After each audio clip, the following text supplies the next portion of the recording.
सौरभ मिश्रा 34 साल का एक सॉफ्टवेयर इंजीनियर नोएडा के सेक्टर फेस्टून में एक मल्टीनेशनल कंपनी में सीनियर डेवलपर के तौर पर काम करता था। सौरभ का जीवन व्यवस्थित था। सुबह 7 बजे उठना, जिम जाना, फिर ऑफिस के लिए तैयार होकर निकल जाना। एक सुलझा हुआ दिमाग जो बग ढूंढता था और एप्लीकेशन सिक्योरिटी को लेकर अपने ऑफिस में जाना जाता था। 2 बार साइबर सेमिनार में हिस्सा ले चुका था। उसे हमेशा लगता था कि वह स्मार्ट है, सावधान है और कोई उसे आसानी से ठग नहीं सकता। लेकिन जिंदगी ने उसे एक ऐसी चपेट में लिया जिसकी वह कल्पना भी नहीं कर सकता था। सोमवार की सुबह थी, 26 मई 2025। हर दिन की तरह वह सुबह 9:45 पर ऑफिस पहुंचा, कॉफी बनाई और लैपटॉप खोला। उसकी स्क्रीन पर कोड की लाइनें थीं और कॉफी का मग पास में रखा था। तभी उसका ध्यान एक नए ईमेल पर गया। मेल का विषय था TDS refund alert from income tax department FY 2020-425। Mail का पता था noreply at income tax gov कॉटी इन। यह देखकर सौरभ को लगा कि यह इनकम टैक्स डिपार्टमेंट से आया आधिकारिक मेल है। उसने सोचा शायद टैक्स रिफंड का मामला है। उसने पिछले साल का ITR फाइल किया था और उसे रिफंड की उम्मीद थी। मेल में लिखा था, प्रिय करदाता, आपके फाइनेंशियल ईयर 2024-25 के लिए रुपए 42,580 का TDS रिफंड स्वीकृत हो चुका है।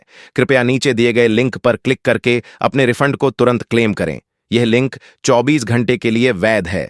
क्लिक करें, क्लेम योर रिफंड नाउ। धन्यवाद, आयकर विभाग, भारत सरकार। सौरभ ने मेल को ध्यान से पढ़ा। कुछ सेकंड के लिए उसे शक हुआ। उसने मेल के हेडर को चेक करने की सोची, लेकिन फिर उसने खुद को तसल्ली दी, यह तो सरकारी डोमेन जैसा ही दिख रहा है। उसने लिंक पर क्लिक कर दिया। लिंक पर क्लिक करते ही सौरभ एक ऐसी वेबसाइट पर पहुंचा जो बिल्कुल इनकम टैक्स डिपार्टमेंट की आधिकारिक वेबसाइट जैसी दिख रही थी। लोगो, फॉन्ट, रंग बिरंगी स्कीम और यहां तक कि गवर्नमेंट ऑफ इंडिया का वाटरमार्क भी मौजूद था। वेबसाइट का URL था incometaxgov.in refund। सौरभ को लगा कि यह पूरी तरह सुरक्षित है। वेबसाइट पर एक फॉर्म खुला जिसमें सौरभ से उसका पैन नंबर, आधार नंबर, बैंक खाता विवरण और मोबाइल नंबर मांगा गया। सौरभ ने यह जानकारी भर दी। इसके बाद स्क्रीन पर एक नया पेज खुला जिसमें लिखा था ई-रिफंड वेरिफिकेशन OTP। कृपया अपने रजिस्टर्ड मोबाइल नंबर पर प्राप्त OTP डालें। सौरभ के फोन पर तुरंत एक मैसेज आया, your OTP for e refund verification is 483920। Do not share with anyone. Bank नाम। यह देखकर सौरभ का भरोसा और पक्का हो गया। मैसेज उसके बैंक से आया था और OTP भी असली लग रहा था। उसने OTP डाल दिया और सबमिट बटन दबाया। स्क्रीन पर एक मैसेज आया, आपका रिफंड प्रोसेस हो रहा है। 24 से 48 घंटों में राशि आपके खाते में जमा हो जाएगी। सौरभ ने राहत की सांस ली और अपने काम में वापस लग गया। करीब 10 मिनट बाद सौरभ को अपने फोन पर एक नोटिफिकेशन मिला। उसने फोन उठाया और देखा कि उसके बैंक अकाउंट से 37,40,000 रुपए का ट्रांजैक्शन हो चुका था। वह सन्न रह गया। उसने तुरंत अपने बैंक की नेट बैंकिंग लॉगिन की, लेकिन पासवर्ड काम नहीं कर रहा था। उसने बैंक को कॉल किया, लेकिन कस्टमर केयर ने बताया कि उसका अकाउंट हैक हो चुका है। फ्रॉडर्स ने UPI ऑटो पे मैंडेट्स को एक्टिवेट कर लिया था, जिसके जरिए उन्होंने बिना किसी अतिरिक्त OTP के पैसे ट्रांसफर कर दिए। सौरभ का दिमाग सुन्न पड़ गया। यह उसकी जिंदगी की सारी जमा पूंजी थी। उसने पिछले 8 सालों में मेहनत से यह पैसा बचाया था, जो उसने अपने भविष्य और परिवार के लिए रखा था। वह समझ नहीं पा रहा था कि इतनी जल्दी और इतने स्मार्ट तरीके से यह सब कैसे हो गया। सौरभ ने तुरंत नोएडा सेक्टर 62 के पुलिस स्टेशन में शिकायत दर्ज की। वहां से उसे साइबर क्राइम सेल भेजा गया। साइबर सेल के ऑफिसर ने उसका बयान लिया और बताया कि यह एक सोफिस्टिकेटेड फिशिंग स्कैम था। फ्रॉडर्स ने न सिर्फ एक नकली वेबसाइट बनाई थी, बल्कि सौरभ की नेट बैंकिंग क्रेडेंशियल्स को भी चुरा लिया था। OTP डालते ही फ्रॉडर्स ने सौरभ के अकाउंट से एक UPI मैंडेट एक्टिवेट कर लिया, जिसके जरिए वे बिना किसी अतिरिक्त वेरिफिकेशन के पैसे ट्रांसफर कर सकते थे। ऑफिसर ने बताया कि इस तरह के स्कैम अब आम हो गए हैं। फ्रॉडर्स स्पूफ्ड डोमेन जैसे incometaxgov.in का इस्तेमाल करते हैं, जो असली वेबसाइट से मिलते जुलते हैं। वे SMS स्पूफिंग के जरिए असली बैंक जैसे दिखने वाले मैसेज भेजते हैं। सौरभ का केस अब साइबर सेल की जांच में था, लेकिन ऑफिसर ने साफ कहा, पैसे वापस मिलने की संभावना बहुत कम है। फ्रॉडर्स ने शायद पैसा क्रिप्टो करेंसी में कन्वर्ट कर लिया होगा। सौरभ के लिए यह सिर्फ पैसे का नुकसान नहीं था, उसका तकनीक पर भरोसा डगमगा गया था। वह बार बार सोचता था कि वह एक सॉफ्टवेयर इंजीनियर है, फिर भी वह इस जाल में फंस गया। उसने अपने दोस्तों और परिवार को इस घटना के बारे में बताया। कुछ ने उसकी मदद की पेशकश की, लेकिन ज्यादातर लोग उसे ही दोष देने लगे।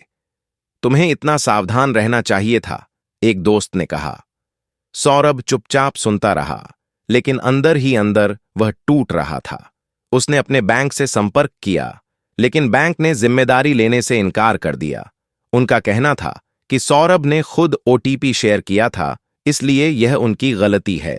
सौरभ ने अपने ऑफिस के IT डिपार्टमेंट को भी इस बारे में बताया, क्योंकि मेल उसके ऑफिस ईमेल पर आया था। IT टीम ने जांच की और पाया कि मेल का डोमेन स्पूफ किया गया था। असली डोमेन incometax.gov.in था, जबकि फ्रॉडर्स ने incometaxgov.co.in का इस्तेमाल किया था। साइबर सेल की जांच में कुछ चौंकाने वाले तथ्य सामने आए।